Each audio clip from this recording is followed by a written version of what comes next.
Exercise 3.1 question number 5 discuss करते हैं। Exercise 3.1, this is exercise 3.1 and question number 5. The statement of the question is half the perimeter of a rectangular garden whose length is 4 more than its width is 36 meter. Find the dimensions of the garden. हमें क्या कहा है, एक rectangular garden है जिसमें कहा है कि लेंथ जो है, लेट एक्स लेंथ ले लेते हैं, दिस इज, और वाई जो है मैंने विड्थ लेगी, एक्स जो है वो वाई से 4 मोर देन है, X is equal to 4 more than Y, ठीक है। और हमें कहा है कि हाफ ऑफ पेरीमीटर, पेरीमीटर होता है 2 इंटू लेंथ प्लस ब्रेड्थ रहता है, और इसका अगर हम हाफ करें तो वो हो जाएगा लेंथ है x और ब्रेड्थ है y, ठीक है। 2 ऑफ x प्लस वाई इज 36। तो देखिए किस तरह से हम वर्ड प्रॉब्लम से हम एक इक्वेशन क्रिएट करेंगे, लीनियर इक्वेशंस इन 2 वेरिएबल्स, और फिर हम x और y की वैल्यूज फाइंड आउट करेंगे। So first of all we will right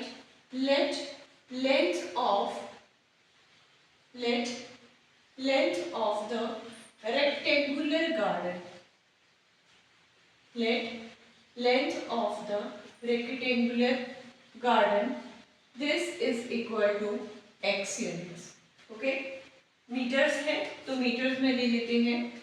now let breadth of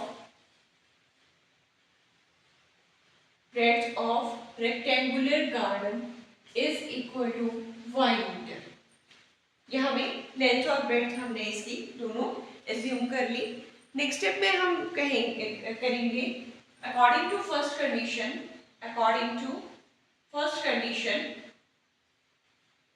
first condition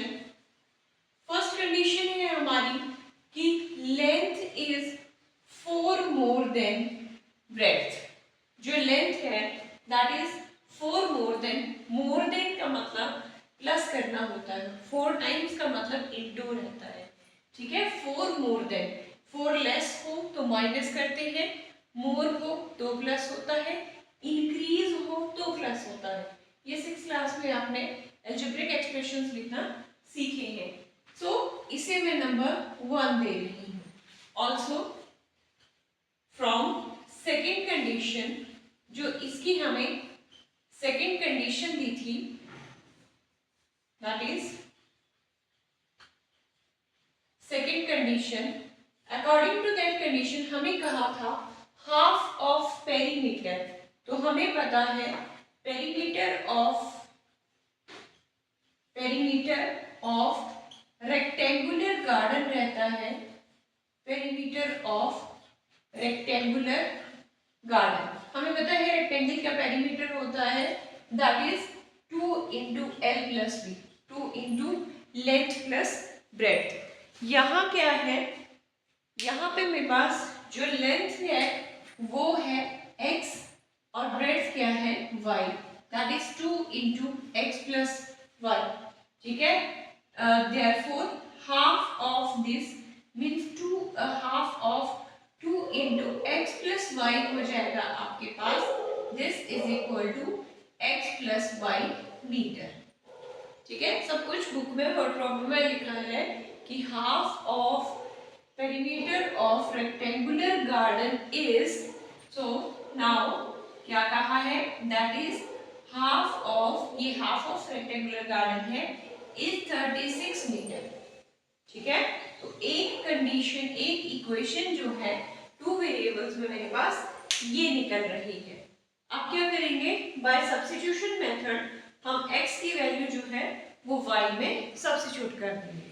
so we will write next here that put 1 in 2, next हम करेंगे put 1 in 2 है मेरे पास x plus Y is equal to 36। मैं x की value जो है, जो कि मेरे पास y प्लस 4 थी, उसे मैं x की जगह रख रही हूँ is equal to 36, that is 2y plus 4 is equal to 36। यहाँ पे मैं 2y एक साइड रहने देती हूँ, 36 माइनस 4 कर लेते हैं, सो 2y इज इक्वल टू 32 हो जाएगा। और y की वैल्यू देखें तो 32/2 means y is equal to 16 आ गया। y का मतलब क्या है, मेरे पास ब्रेड्थ आ गई। So this implies breadth of rectangular garden या फिर breadth is equal to 16 metre. क्या निकालना है, लेंथ निकालनी है मुझे, और लेंथ के लिए मैं x is equal to Y plus 4 कर लूंगी। x मेरे पास निकालना है और y की वैल्यू 16 है, तो 16 plus 4 means x is equal to 20 metre. ठीक है, तो find the dimensions of rectangular garden. Dimensions क्या है इसके, तो हम सम अप करेंगे। Hence length is equal to 20 metre, और बात करेंगे इसके ब्रेड्थ की, तो breadth is equal to 16 metre. और आप चेक करें, कहा था कि लेंथ इज 4 मोर देन, तो लेंथ 20 है तो ब्रेड्थ जो है वो 16 मीटर। चलिए इसी एक्सरसाइज का क्वेश्चन नंबर 6 देखते हैं। The question number 6 is, statement है मेरे पास, given the linear equation 2x plus 3y minus 8 is equal to 0, write another linear equation in two variables such that the geometrical representation of the pair so formed is intersecting parallel coincident lines। तो पहले question समझना है क्या, मुझे यहाँ पे एक linear equation दी है, that is 2x plus 3y, that is 2x plus 3y minus 8 is equal to 0। ये मेरे पास एक लीनियर इक्वेशन गिवन है। अब मुझे एक लीनियर इक्वेशन इसके पैरेलल फॉर्म करनी है इसी की तरह, क्योंकि पेयर ऑफ लीनियर इक्वेशंस में बात कर रहे हैं। तो फर्स्ट कंडीशन कैसी होनी चाहिए, वो इंटरसेक्टिंग लाइंस की इक्वेशन होनी चाहिए। मतलब ये एक इक्वेशन गिवन है, एक और इक्वेशन बनानी है ताकि ये दोनों इक्वेशन कैसी शो करें, टू इंटरसेक्टिंग लाइंस को। ठीक है, सेकंड मुझे कहा है पैरेलल लाइंस वाली इक्वेशन बनानी है, पैरेलल लाइंस वाली इक्वेशन बनानी है। और थर्ड बात करें तो मुझे कोइंसिडेंट लाइंस की इक्वेशन फॉर्म करनी है। और मुझे पता है दो लाइंस कब इंटरसेक्टिंग होती हैं, जब ratio a1/a2 is not equal to b1/b2 हो, तो ऐसी लाइंस इंटरसेक्टिंग होती हैं। सेकंड कंडीशन है पैरेलल कब होती है, when a1/a2 is equal to b1/b2 but not equal to c1/c2 के हो। ये पैरेलल लाइंस के लिए कंडीशन है, ये इंटरसेक्टिंग के लिए है। अगर कॉन्सिडेंट की बात करें तो a1/a2 is equal to b1/b2 is equal to c1/c2। ये हमारे पास कंडीशंस आती हैं। इंटरसेक्टिंग लाइन ऐसी होंगी, पैरेलल ऐसी होंगी, और कोइंसिडेंट ऐसी लाइंस होंगी। ठीक है, एक लाइन जो है दूसरे के ऊपर ओवरलैप करेगी। तो बेसिकली क्वेश्चन क्या है कि एक इक्वेशन गिवन है और मुझे इन कंडीशंस के अकॉर्डिंग जो है वो लाइंस कंस्ट्रक्ट बनानी है खुद से इक्वेशन। अच्छा ऐसा है, इसमें आंसर में वेरी, आंसर जो है वो वेरी कर सकता है, बच्चे अपने अकॉर्डिंग इसको बना सकते हैं। सो द मैं फर्स्ट केस डिस्कस कर रही हूँ। पहले जो मुझे इक्वेशन दी है वो है 2x plus 3y minus 8 is equal to 0 मुझे गिवन है। इंटरसेक्टिंग बनानी है जिसमें first to ratio he. Now required equation, now that is required equation is, कैसी बनाएंगे, जिसमें पहले ही दो, जैसे मैंने ले लिया 3x minus 2y plus 8 is equal to 0। अगर मैं यहाँ देखूं तो यहाँ पे मेरे पास इस इक्वेशन में a1 है 2, b1 है 3 और c1 है मेरे पास -8। यहाँ की बात करूं a2 है मेरे पास 3, a2 है मेरे पास 3, b2 की बात करूं तो -2 और c2 की बात करूं तो 8। अब बात करें a1/a2 should not be equal to b1/b2, that is a1 है मेरे पास 2/3 इज नॉट इक्वल टू 3/-2। तो ये जो इक्वेशन है this is the equation of intersecting line. इसके इंटरसेक्टिंग लाइंस की इक्वेशन ये है। इसी तरह हम सेकंड इक्वेशन कंस्ट्रक्ट करेंगे जो कि पैरेलल लाइन है। ठीक है, किसके पैरेलल? इसके पैरेलल।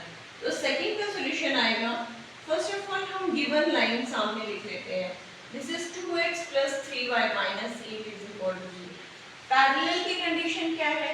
दो ratios equal but third is not equal. So required equation of line is क्या बन जाएगी? दो equal, that is 2x + 3y equal होने चाहिए बट +6 ले लेते हैं = 0। अब देखें तो यहाँ पे जो a1 है, यहाँ से a1 is 2, b1 is 3 and c1 is -8। c1 is -8। यहाँ की बात करें a2 2 है, b2 3 है और c2 जो है वो 6 है। तो चलिए व्हाट इज a1/a2 है, that is 2/2 which is 1/1। a2/b2 है मेरे पास, this is equals to b1/b2, that is b1/b2 है मेरे पास, this is 3/3, again this is 1/1।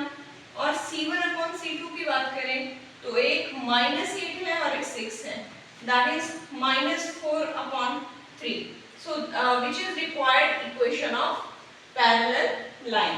ये पैरेलल लाइन की आप अपनी मर्जी से कोई भी इक्वेशन इस तरह की उठा सकते हो। थर्ड कंडीशन के लिए that is all the ratio should be equal, सभी रेशियोज इक्वल होनी चाहिए कोइंसिडेंट के लिए।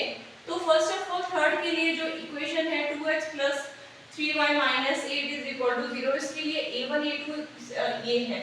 और रिक्वायर्ड इक्वेशन जो मेरे पास कोइंसिडेंट होनी चाहिए वो सेम ही ले लेते हैं। दिस इज 3y, या फिर चेंज करें, दिस इज 4x + 6y - 4 = 3 -16 = 0। तो इसको अगर हम देखें यहाँ पे मेरे पास बन जाएगी 2/4, 3/6 एंड -8/- 16। तो आप देख रहे हैं ये भी 1/2 है, ये भी 1/2 आ जाएगी और ये भी 1/2 आ जाएगी। All the ratios are equal. तो ये जो इक्वेशन है this is equation for coincident lines.